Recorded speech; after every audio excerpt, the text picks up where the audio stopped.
Une des questions qu'on me pose souvent depuis que j'ai des tours à jardin, vous le savez, Sandra, qu'est-ce que tu vas faire avec ton jardin que tu avais aménagé dans les dernières années?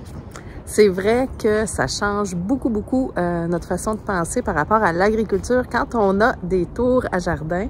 Par contre, j'ai une stratégie pour utiliser, vraiment amplifier le nombre de cultures que je peux faire. Alors, je vous explique ce que je fais pour mes jardins cet été à l'extérieur. Alors, on y va tout de suite après ça.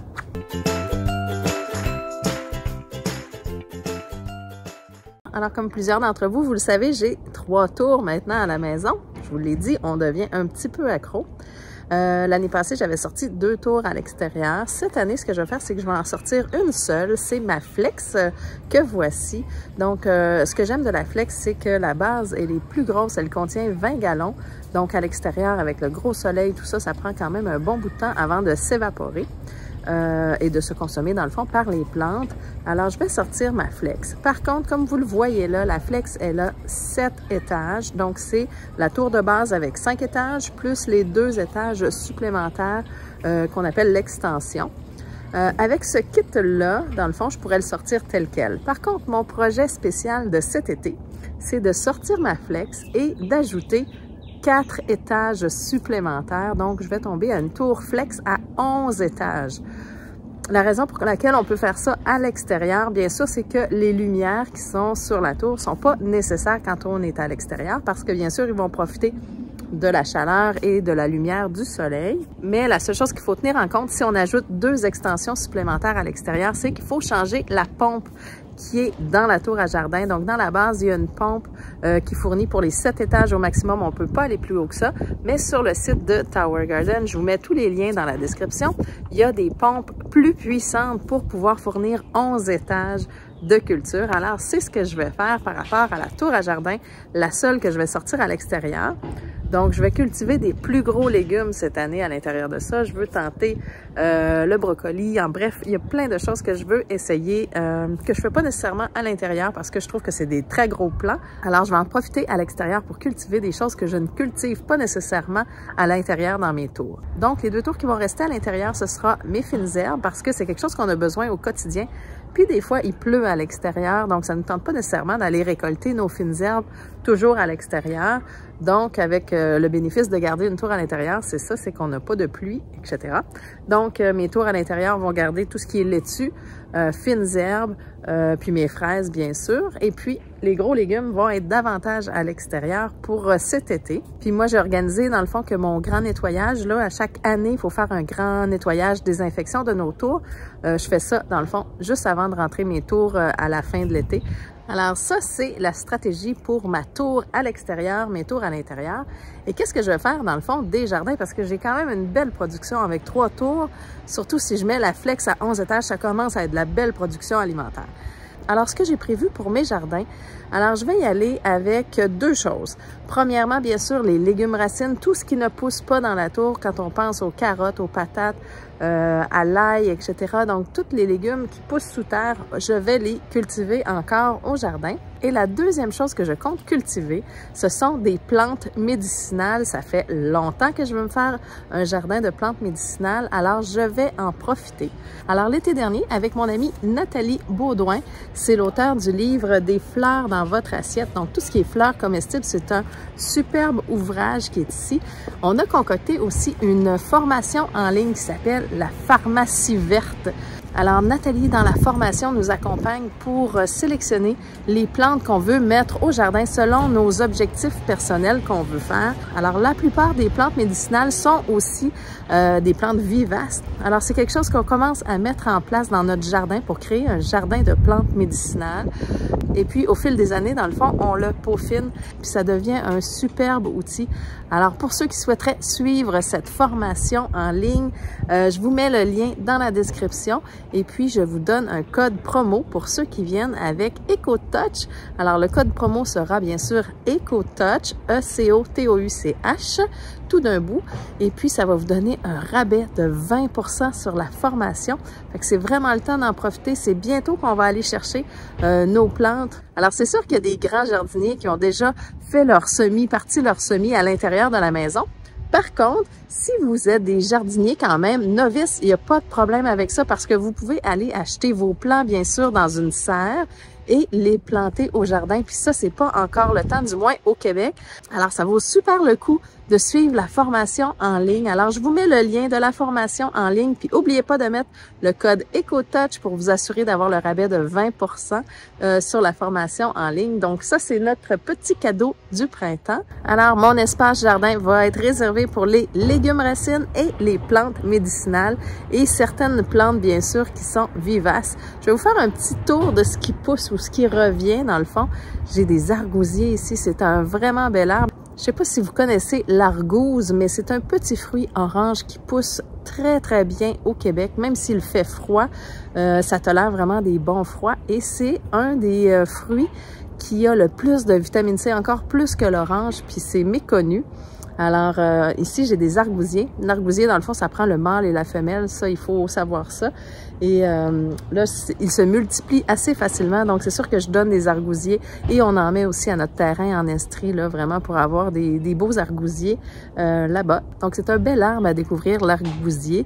Puis, je vais vous montrer un peu ce qui ressort de vivace de l'année passée. Ici, j'ai de l'oseille. Donc, quand on a des plantes vivaces comme ça, là, ça se partage vraiment bien. Puis l'oseille m'a été donnée, dans le fond, par mes voisins que j'adore. Alors, l'oseille ici, c'est une belle vivace. Il y a plein de belles propriétés de cette plante-là. Fait que c'est super intéressant. Ça revient tout seul. Ça, c'est l'oseille. Puis ici, c'est de la livèche. Donc, ça a vraiment un goût de céleri. C'est une vivace. Donc, des plantes vivaces, c'est vraiment intéressant à avoir au jardin. Puis, j'ai de l'ail, dans le fond, que j'avais pas complètement retiré. Alors, ça repousse et puis les gousses d'ail bientôt vont pousser. Ensuite de ça, je vais ajouter, bien sûr, beaucoup de carottes, des patates et aussi probablement des navets, des choses comme ça. Donc, tous les légumes racines. Alors, je peux vraiment me concentrer sur des choses que j'avais pas vraiment de place pour mettre. Mais maintenant que j'ai mes tours à jardin qui me donnent vraiment la grande majorité de mes légumes, bien, je peux me concentrer sur autre chose. Alors, ça, c'est super intéressant.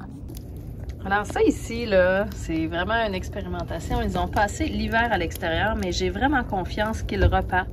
Ce sont des bananiers. Alors après quelques années où je les rentrais toujours à l'intérieur, j'en ai un qui rentrait à l'intérieur, mais probablement que ceux-ci, je les avais cachés par la paille et une bâche pendant l'hiver. Et il y a beaucoup d'énergie dans le bulbe, alors ça devrait repartir cette année. J'ai super hâte de voir ça. Bien sûr, ça donne pas de bananes parce que ça prendrait une serre pour pouvoir prolonger l'été, en fait. Mais c'est tellement une plante qui est superbe. On part de là et puis après, pendant l'été, ça va me dépasser. Ça vient très, très haut. De magnifiques feuilles. Alors, j'aime beaucoup mes bananiers pour ça. Ça ici, c'est mon argousier qui donne plusieurs petits argousiers ici. Puis il y en a un de ceux-là qui est un mâle. Un mâle peut avoir 5 ou 6 femelles. C'est dans la famille des oliviers. Là, les feuilles ne sont pas encore sorties. Mais c'est un arbre qui a ses propres défenses. Alors, je ne sais pas si vous voyez à quel point c'est pointu. Alors, c'est sûr que si vous avez des jeunes enfants, c'est peut-être pas l'arbuste à mettre ou du moins à s'assurer de les garder un petit peu plus loin. Mais l'argousier, là, ça donne vraiment des superbes fruits oranges qu'on peut garder, qu'on peut mettre dans des jus par la suite, qu'on peut sucrer, puis ça fait vraiment beaucoup de vitamine C. Vous voyez les pics? Alors ça, c'est les framboisiers. J'en ai beaucoup, beaucoup, beaucoup. Ils se multiplient. J'essaye de les garder davantage dans leur petit coin. Puis regardez ce qui sort ici! Ça prend plusieurs années à implanter, mais ce sont des asperges. C'est le printemps. Il y en a plusieurs. Oui, ça c'est cool. Alors ça aussi, c'est des vivaces.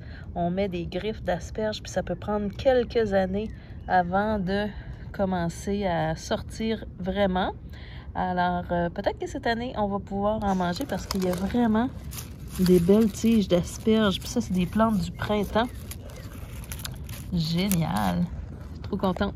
Et vous, les propriétaires de tours, c'est quoi vos objectifs cette année? Puis ceux qui n'ont pas de tour, peut-être que vous avez déjà un jardin, puis vous avez le goût d'avoir une tour pour pouvoir vraiment produire davantage de légumes. Parce que des fois, on habite en condo, on n'a pas vraiment d'espace jardin. Alors, les tours à jardin, c'est vraiment précieux pour tout le monde, pour faire du jardinage super facilement, que ce soit à l'intérieur ou à l'extérieur. Donc, j'aimerais connaître vos objectifs. Puis si vous avez déjà des tours, qu'est-ce que vous allez cultiver au jardin?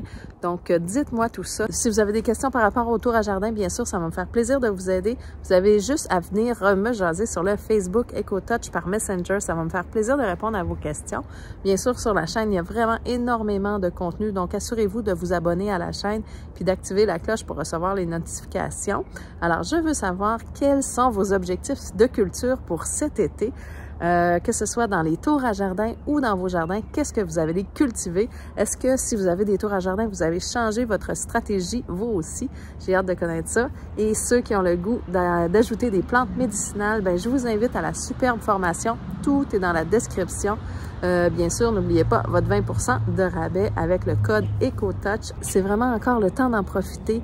Le printemps est jeune et on peut tout créer encore à cette date-ci. Alors, profitez-en pour aller vous former pour acheter les bonnes plantes qui vont vous aider à combler vos besoins. Quant à votre pharmacie verte, donc votre pharmacie écologique, bien sûr, un petit disclaimer, on n'a pas le droit de dire que ça guérit quoi que ce soit. On parle de pharmacie verte parce que de toutes les époques, on le sait, les plantes sont utilisées pour des bénéfices pour notre santé, mais il y a beaucoup de contrôle du gouvernement maintenant qui nous empêche de parler de ces choses-là. Alors, je pense que c'est vraiment une belle chose que de commencer à se protéger puis à pas être non plus dépendant complètement du pharmaceutique pour prendre soin de notre santé. Alors, je trouve que c'est important qu'on développe nos connaissances, qu'on devienne plus autonome, que ce soit en développant notre autonomie alimentaire ou un jardin de plantes médicinales, de pharmacie verte qu'on a chez nous, puis qu'on découvre tranquillement. Ça ne veut pas dire que du jour au lendemain, on devient des pros jardiniers, mais en apprenant un petit peu à chaque jour, on devient plus autonome et plus libre à la fois. C'est une des grandes causes qui me touche. Alors, sur ce, j'espère que vous avez apprécié cette vidéo. Alors, dites-moi tout à propos de vos projets pour cet été de jardinage. Et puis, on se retrouve la semaine prochaine pour une nouvelle capsule EcoTouch. Bye tout le monde! I know you told your friend you're not okay, and tell me what's wrong and why you never said you felt that way. And guess you're trying to stay strong and fake a smile.